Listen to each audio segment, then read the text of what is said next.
My en Mylie, oor 3 dae word jy 4 en ek bid, wanneer jy hierdie week vorentoe sal kyk, sal jy terugdink en besef, dat nie net ouers 'n groot rol in jou lewe speel, maar die Here het 'n groot rol in jou lewe gespeel, en dat jy by hom sal bly en naby hom sal bly, en die besluite wat jy gaan maak in die lewe, altyd met die Here in sig sal wees eerste. Hallo Boeboe, ons is baie lief vir jou en ek is dankbaar dat Jesus jou vir my gegee het en vir pappa gegee het en dat jy my klein bestie is en ons love jou persoonlikheid, ons love jou feistiness, ons love net wie jy is as 'n kind en dankie dat jy so oulik is en dat die Here ons geseën het met 'n amazing dogtertjie soos jy. Baie geluk met jou 4de verjaarsdag, ons is baie lief vir jou. Mylie Kree, vandag is jy 4 jaar oud. Ons is hier so lekker om jou verjaarsdag partytjie te hou.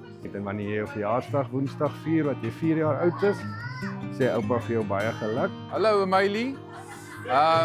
Wat 'n voorreg is om by jou 4de verjaarsdag te wees. Ek wil graag jou los met hierdie skrif en ek dink dit is belangrik om oor jou lewe te spreek. Dit staan in Psalm 90 vers 14, so daar in die volgende: Skenk ons elke dag u liefde in oorvloed, dat ons lewe lank mag juig en bly wees. En dis 'n seëning wat ek oor jou spreek, mag jy die Here se blydskap ervaar.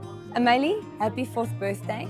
I am so excited to see what God is going to do in and through your life. I know that there is a worship calling on your life. It's a privilege to know your family. It's a privilege to be your friend.